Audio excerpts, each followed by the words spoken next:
to Uncommon Sense number 71. Would you believe it? I'm Craig Kamanis, and for those of you who don't recognise me, it's because I've missed the last two sessions of Uncommon Sense. And I'd like to take a moment to sincerely apologise to my co-host Dean Holmes for leaving him in what some might call the lurch. Some might say he likes his own company and is happy to go it alone on the odd occasion. But Dean, number 71, I'm back, mate, and I'm truly sorry for missing the last two. That's but we're here and we're back, mate. And funnily enough, me missing it, maybe that's led into today's topic about succession planning, Dean. Absolutely, Craig. You've got to have a plan for who your co-host might be, not only today, but in the future if something untoward were to happen. So we're a little bit more organized of late in relation to Uncommon Sense, and we're letting people know of our topics in advance. And that might mean that you opt in to watch it live. So to everyone on LinkedIn that's watching it live, please let us know by giving us a thumbs up or comments along the way. Anyone that does leave a comment, I get to put it on the screen, which makes it a lot of fun as well. But Craig, we're talking about succession planning. It's something that we haven't spoken about for a while, and it's something that is always a topic of discussion amongst business owners. And it falls into the topics of what's my business worth? When am I going to sell it? I got to build it up a little bit more before it's valuable. To, oh shit, something happened and I have a succession event that is unplanned. So we'll probably take that theme of planned and unplanned succession and have a bit of a discussion around it first and foremost. But let's focus on this planning side first and foremost. And I love the war stories or the things that broke the deal or the things that got the deal over the line. And so what's the couple of funny ones to get us warmed up around deals that may have fallen over that were succession plans? Well, mate, the interesting one is I think there was a $5 phone bill that broke the deal and created an argument like you've never seen that I sat back and witnessed and went, wowee, so that blew it up. Yeah. And then my other favorite one is you could buy my business, but you must put my name in it. Like you need to keep my business name in it. So if it was Holmes Financial Planning and I'm selling to you, it becomes Holmes Kamanis Financial Planning. Who would want to call their business that? Let's be honest. But, I see. It's definitely not the other way around. That's for sure. No, exactly right, mate. It could be. Let's leave that alone, Dean. But, there's so many people that want to hang on to something when they're actually trying to let go of something. And that quite often I have seen actually breaks the deal at that point. And then the sad part, Dean, is down the track, I see them sell their business for a lot less than they were going to get at this point, and the name changes. And the name changes anyway. Absolutely. Yeah. Absolutely. And so that's an interesting bit about what you're actually selling. So this is in the category of succession, and your succession as a business owner potentially is to selling your business to a third party in the future. The typical deals that I talk about that people ask me about is that you probably get 80% up front. You get about 20% in 12 months time, depending on how the deal runs. But the buyer, Craig, is buying the right to look after your clients in the future, not the right to look after your clients in the past. And so that raises a couple of interesting things, is that the buyer is not as motivated or worried about what you have done in your business or how you look after clients, because they're going to put you into the way in which they run their financial planning business. Yeah, and mate, I think that's a really nice way of saying that the market does not care how hard you've worked and what you've done up till now. What they care about is what is the future profit going to be by them inserting your business into theirs. So, it's in roundabout ways, what we're saying are there are things that you are going to have to let go of once you've made the decision that it's time to sell it. Yep, absolutely. And so this is where the fact that, of course, you have to have a compliant financial planning business. Buyers will want to buy a business that is compliant. But if you've done anything in particular that's unique in terms of a service offering or the way in which you look after clients, at the end of the day, the acquirer may not be interested in continuing those parts of the service offering. And so it's really important to let go, I suppose, as the seller around those things, because they can be, as Craig said, the deal breakers that fall over because it's not something that the buyer is completely interested in.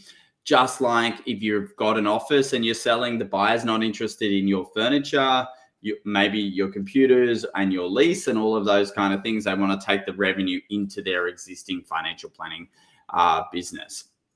It's also an interesting point there, Dean, that you make, like, about different things. Like, and sometimes it might be a reflection point for a business owner who over time has built something unique about their firm, which is working while it's running. But is that unique thing actually a devaluer to someone else? Because they go, well, I can't possibly keep that running, and therefore it's not worth as much to me. So you've got to be really careful with the things and the way you differentiate yourself, that for that later on down the track, you're not actually devaluing your business with it.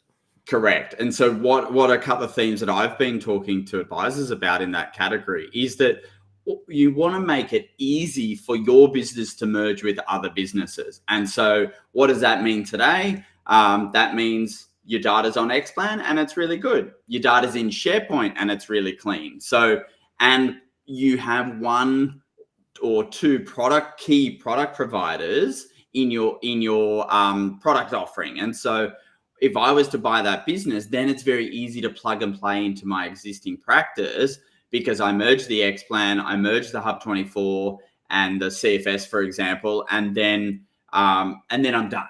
The revenue flows really quickly. I can deliver the service in the same way in my Xplan, not your Xplan.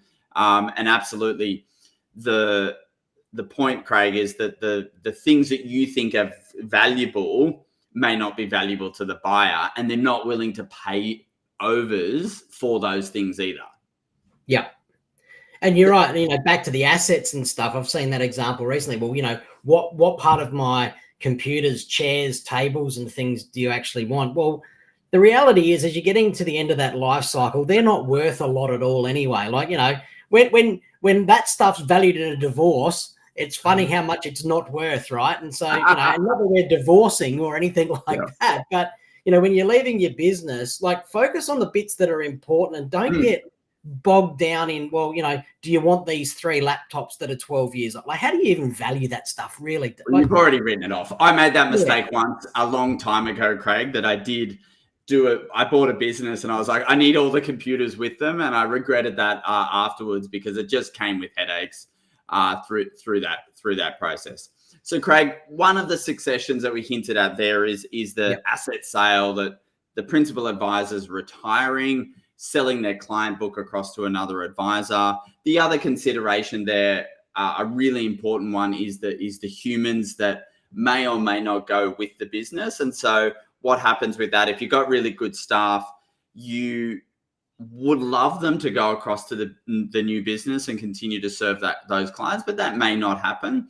The complication that you need to think through in that succession is that the acquirer doesn't really want to acquire all the accrued liabilities. And so if you've got long-term staff that you haven't paid their sick leave or long service leave out, for example, that's on the business owner. That doesn't necessarily get transferred to the new buyer. And so something to be aware of just when you're getting ready to sell is that you might have a lot of staff liabilities that you need to sort out there, in addition to trying to get those clients, that staff across to that new business. But it's obviously not guaranteed as part of the process.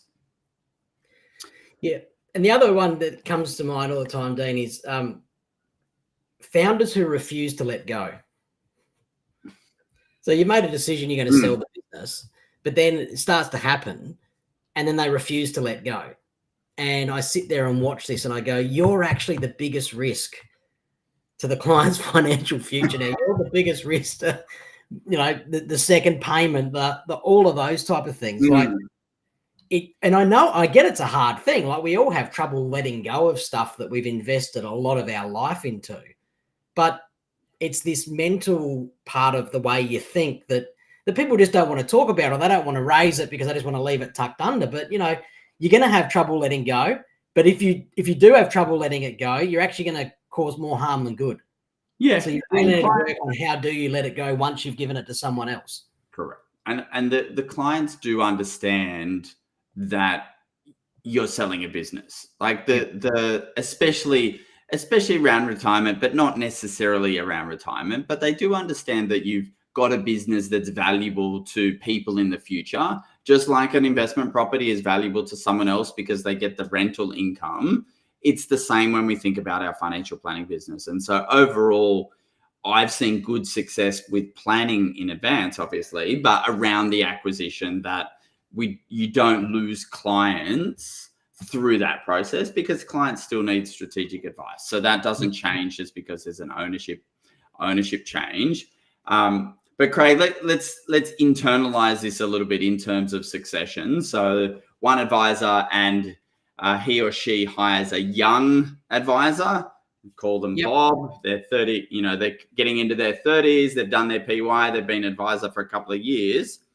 How does that work from a perspective of succession planning for advisors? Well, mate, sometimes this whole internal succession plan thing's just a bloody myth, to be open. Like, it's like, where's the plan? Right? So, you know, come on board, we might give you some equity. How many times have I seen that, Dean? Come on board, we might give you some equity. And then it gets to 3, 4, 5 years. Well, where's the equity? How does it look? What am I going to buy? Like, I started in year 0. It's now year 4. I feel like I've contributed all this money to the firm. So, you know, where are you going to let me buy in at? If I am buying in at it, what are you going to value? You're going to gift it to me if you're gifting it to me. Like, internal succession, unless it's actually documented, set up, written to, agreed to, pricing and all of those things, to me, then it's just a myth if it doesn't have that actual plan. Yeah, absolutely. And so that's the difference between having a carrot dangled in front of that younger advisor and it never eventuating, to having the documentation in place so that you can prove what you're saying is true, and you've got those mechanisms in place to actually deliver on that. So that's you know, that can be an option plan, of course, in terms of delivering from that perspective, or it can be just doing the deal earlier than what you think is right, in terms of building the value to retain those staff members. Because if you're not, I tell advisors this: if you're not doing the deal to encourage the advisors to stay with you, then they're coming to me in my other capacity to start a business from scratch. And so, you know, yes, you can have either path, but I think it's really important that you're working with these advisors to retain them for the long term. They want it as well, but they want that security of knowing that they'll get ownership in the practice at a reasonable time and valuation. And the time is typically, in their mindset, it should be sooner rather than later, which is the first thing, but also that we should make sure that it's documented and paid for in one way or another through that process. And remember, Google and, well, a better example, Atlassian, because it's an Australian company, they issue shares on day one to all employees. And so this is what we're competing with. We're not always just competing with other financial planning firms. We're competing with a pretty well-trodden path of being issued equity in companies for being an employee and helping to build it. And what's the difference? Yeah, and, you know, but I'd also say the counter to that a bit, Dean, is that, you know, I do fear entitlement exists a bit too much at the beginning. Like, if you want it, you got to earn it too. And, you know, you need to show what you're bringing, what you're going to do, and like how you're going to do that, and actually earn it too. Like, so I think there's a happy medium somewhere in between both here. Like, I'm not giving out shares on day one, Craig. Don't worry. Yeah. But sorry, you can't have. Well, like entitlement, right? I think you've got to earn stuff. But the other part of that conversation that needs to be clear is when you do get equity, then what does that actually mean? Because the person getting equity then needs to understand, well, what do I get now that I've got this equity? Obviously, dividends and that kind of is obvious, but is it equity that allows you to sit at the table and make decisions on the business? Or is it minority equity where, you know what, yes, you're going to benefit from the upside and the growth that you're now contributing and we're all bringing together, but you actually don't get to make decisions on the business and where it's going and where it's heading. And I think that part needs to be really clear for both parties as well up front.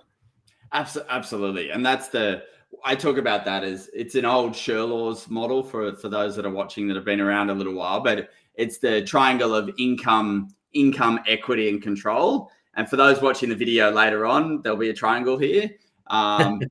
There won't really be, but that's okay. But income, equity, control is really important. So it's the income that you do for your day job. It's the control that you have of the business. And then there's ownership of equity. And I think that bit in the middle, Craig, is pretty important in terms of the control. What seat at the table, what do you get at the table through that process? Yeah. So that's a younger advisor, not necessarily a younger human, but a young advisor problem of how do they get into the industry and get ownership into practices? Do they build it themselves from scratch, or do they buy into existing? And there's a bit of competition at the moment with different private equity money arriving as well. What challenges do you see in that world, Craig? Well, I guess what's happening now is it's like it's forcing things to get bigger. And then it's making that competition harder because, you know, private equity comes in, they can afford to pay more, you know, and they're willing to take that risk and pay more and enter into advice businesses. So that makes it more challenging for the younger person.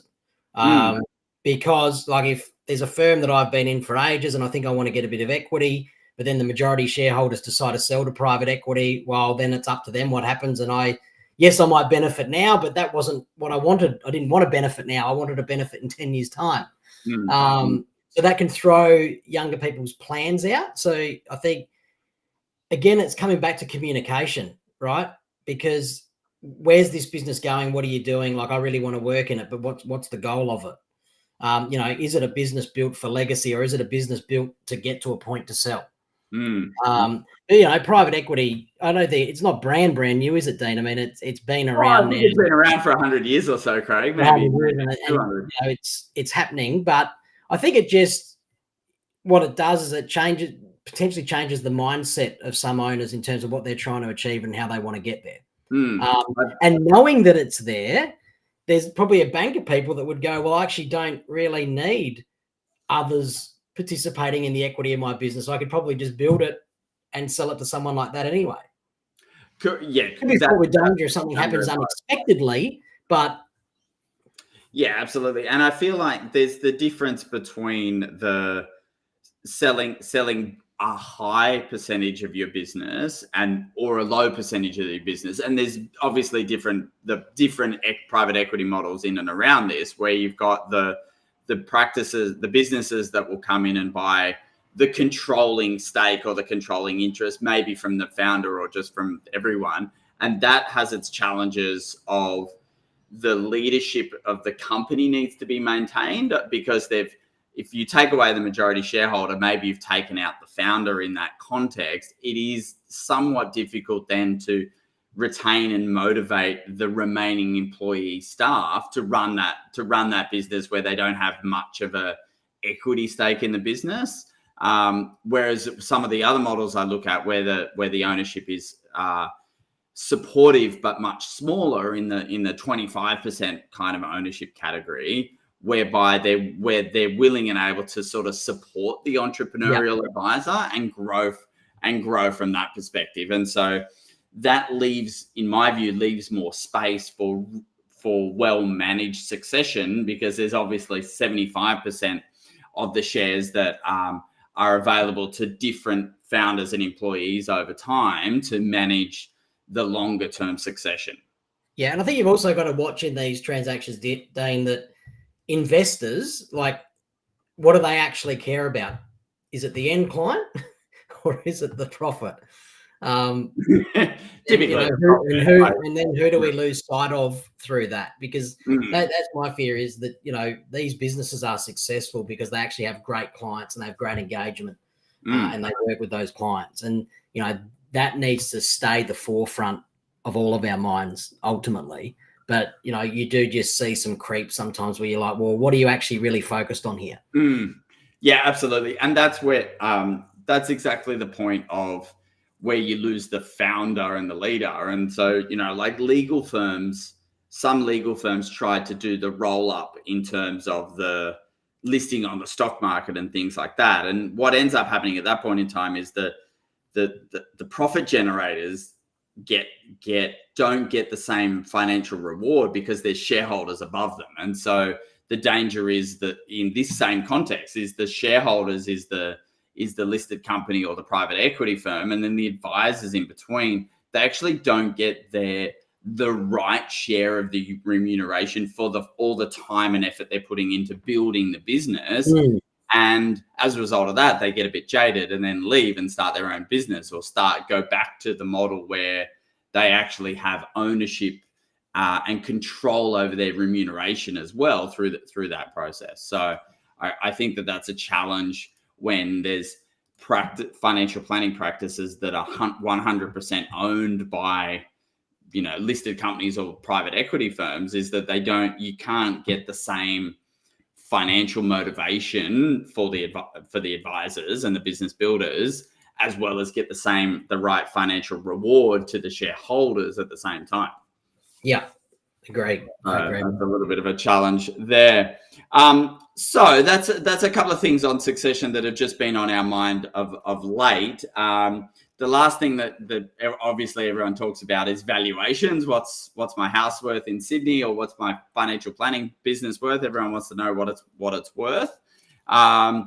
The couple of resources that I always look at, Craig, is a website called Radar Results. Yep, which produces a chart of just the multiples of recurring revenue for past transactions. The thing that I want to always call out about that chart is that it does age-based multiples. And so there was an article yesterday about this as well, is that younger clients are worth more, lo and behold. And so we kind of understand, we notionally understand that. Which means that the older clients are discounted. And so this is the interesting side of the business, is that you can see one client book from afar and look at it and go, that's 3 times recurring revenue. But when you look underneath the hood, all of the clients are 70 years or above.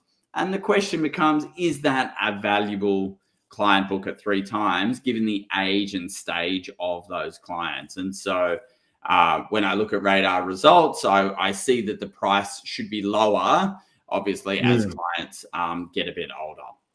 It's a good reminder, though, Dean, for an aging book, right? Like if you're looking at it today and you're not actually adding any additional growth of younger categories, then you need to start thinking about today, well, what do I do with this business today? Because it's only going to devalue further and further over time. Absolutely. And it's a devalue. When you look at it on recurring revenue age base, it's devaluing. If you looked at it as a multiple of EBIT, maybe you ignore the ages a little bit, but the small businesses, the EBIT multiple doesn't really work that well anyway. Yeah. But yeah, my business is worth more today than it is in 3 years' time if I've got an aging client book. And so knowing the data around that, I think, is really important, Craig. Like, do you have a dashboard that tells you all of your clients and their age ranges, so you can actually get a really good idea of where it stands at the moment? So I think that that's an important thing to be aware of. As a buyer of businesses, I think we're also getting really good at keeping humans alive. And so somewhat I take the gamble that actually those clients that are in their 70s will statistically live longer than we might assume. And this is I'm not thinking about my nan here, I'm just thinking about from a business perspective. And so therefore we're likely to keep those clients for longer. And no 70-year-old wakes up in the morning and says, you know what I'm going to do? I'm going to change from Telstra to Optus, and I'm going to change my financial advisor. no one changes their service providers post 70 unless they do something wrong. And so there's a long-term retention that can happen there, and you can play the long game in terms of that. However, you need the advice practice that wants to go down this path has to be engaging the next generation straight away. The next generation of clients are 50. They're ideal clients for you, obviously, as well. But if you're not working with the next generation, there's a higher risk that you'll lose those older clients earlier than death, because they'll go, as the kids start to help mum and dad with financial planning, they'll start to leave your business and go to the kids advisor, essentially. So there's a couple of different options there, Craig, but I'm not against buying businesses with older clients, but the valuation has to be different as a result. It's just being aware of what you've got sitting in your base and what someone else is going to think it's actually worth. Because the one guarantee I can give you is they're going to think it's worth less than what you think it is. That's going to happen every single time. And, I always say to someone, once everyone's felt a little bit of pain, then you've normally got the right number. But It's not about just sitting there going, oh, my business will be okay. Like, do what Dean said. Actually bring it up. Have a look at the age of your clients. Look what bands people are sitting in. Just go and compare it to what the radar results numbers are saying, just so you've got that idea. And it might not be about then I'm selling it tomorrow, but it could be about, oh no, my client base is aging a lot more than I thought it was. What am I going to choose to do about that? Because sometimes, you're doing your day-to-day stuff, your advisor hat's on, you're just working away. You don't get that chance. You don't put the business owner hat on. You don't reflect on what your book actually looks like or what's actually happened to it over the period that you've been having fun running it.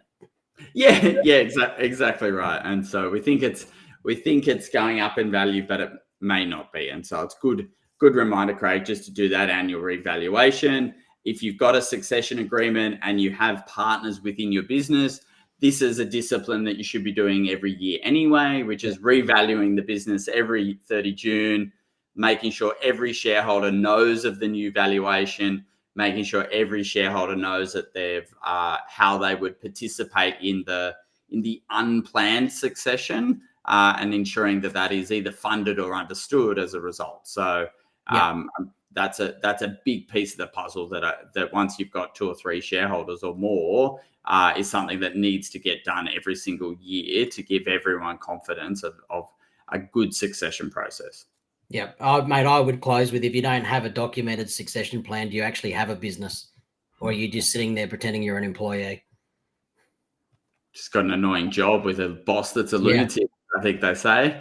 Yeah, absolutely. If you're not there to sell it, Craig, it's not worth as much as what you thought it was. We talked last year about the ongoing service agreements maybe getting turned off by licensees if you're incapacitated or die. And so that's something that every advisor that's a single advisor needs to reflect on, A, with their licensee, but then B, with people in the industry, to say, well, if something happens to me, what is the succession plan for my business? Because I don't want that asset to be worthless just because something happens to me. Correct, mate. So exactly right, mate. Good finish, Craig Kamanis. Thank you very much. It's excellent to have you back. I must say, the yin and the yang of UncommonCents is back as it stands. So we've got a lot of events coming up in the next few months. So Craig and I are heading to episode number 100 before Christmas, and so we'll be squeezing in a couple of extra episodes for our listener as a result of our goal to get to 100 by Christmas. And obviously we'll do it at the Opera House with a crowd at number 100 or something, Craig. So it must be, mate. To join there and we'll be selling a couple of tickets. So look forward to that. Sounds great, mate. Thanks.